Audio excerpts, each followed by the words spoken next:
முத்துவேல் கண்மொழிச்சதும் சக்திவேலும் குமாரும் உள்ள போய் பார்ப்பாங்க. சக்திவேலு அவங்க அண்ணன் கிட்ட கதிர் தானே உன்னை தள்ளிவிட்டான், அந்த 420 நான் ஜெயிலையே தள்ளிட்டேனே, நீ கவலைப்படாதண்ணே அப்படின்னு அவங்க அண்ணன் கிட்ட சொல்லிக்கிட்டு இருப்பாரு. அவங்க அண்ணா இல்ல குமாருன்னு சொல்லி போலீஸு குமார் இப்படியே மாத்தி மாத்தி சொல்லுவாரு. அவர் சொல்றதுக்கு முயற்சி பண்ணுவாரு. கதிர் தள்ளிவிடல, குமார் தான் தள்ளிவிட்டாருன்னா. ஆனா சக்திவேல் தப்பா புரிஞ்சுக்குவாரு.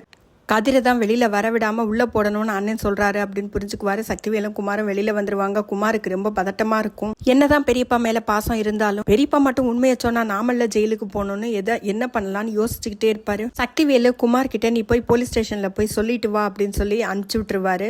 குமார் போகவே மாட்டார். பின்பக்கமாக வேற சைடு நின்றுக்கிட்டு இருப்பாரு. அப்போ அந்த நேரத்தில் பழனியும் அங்கே வந்துருவாரு. என்னடா குமார் இங்கே நிற்கிற? ஒன்றும் இல்லை சித்தப்பா, போலீஸ் ஸ்டேஷன் வரையிலும் போயிருந்தேன், ஆனால் அங்கே யாருமே இல்லை, அதனால திரும்பி வந்துட்டேன் அப்படின்னு போய் சொல்லுவாரு. சரி வாடா உள்ள போய் பார்க்கலாம், இங்கேயே நின்றுகிட்டு இருக்க அப்படின்னு சொல்லி கூட்டிட்டு போவாரு. சக்திவேல் கிட்ட போலீஸ் ஸ்டேஷன் போனானா அங்க யாருமே இல்லை அப்படின்னு சொன்னதும் சக்திவேல் என்ன சொல்வாருன்னா டாக்டரே இன்ஃபார்ம் பண்ணிட்டாரு அப்படின்னு சொன்னதும் குமாருக்கு இன்னும் கொஞ்சம் திருன்னு முழிப்பாரு. பழனி வீட்டுல எல்லார்கிட்டயுமே சொல்லிட்டேன், வந்துகிட்டு இருக்காங்க, அக்கா வீட்லயும் சொல்லிட்டேன் அப்படின்னு சொல்லுவாரு. சக்திவேல் கொஞ்சம் ஏதோ போன் பேசிட்டு வந்துடுறேன் அப்படின்னு சொல்லிட்டு வெளியில போவாரு. பழனியும் வாட்டர் பாட்டில் வாங்கிட்டு வரேன் அப்படின்னு சொல்லிட்டு வெளியில போனதும் குமார் பெரியப்பாவை ஏதாவது பண்ணணும், அவர் கண் முழிக்க கூடாது அப்படின்னு சொல்லிட்டு உள்ள போவாரு. குமாருக்கு ரொம்ப பதட்டமா இருக்கும். தயங்கி கடைசியில மூக்குல இருந்த ஆக்சிஜன் மாஸ்கை எடுக்க போவாரு. அந்நேரம் சக்திவேல் அங்க வந்துருவாரு. குமாரை பார்த்ததும் என்னடா பண்ற அப்படின்னு சொல்லிட்டு அவரே ஷாக் ஆயிடுவாரு. இப்பதாங்க கதைக்களம் நல்லா சூடு பிடிச்சிருக்கு. என்னென்ன தள்ளி விட்டது குமார் தான் தெரிஞ்சாலும் சக்திவேலுக்கு குமார் மேல ரொம்பவே கோவப்படுவாரு, வருத்தப்படுவாரு.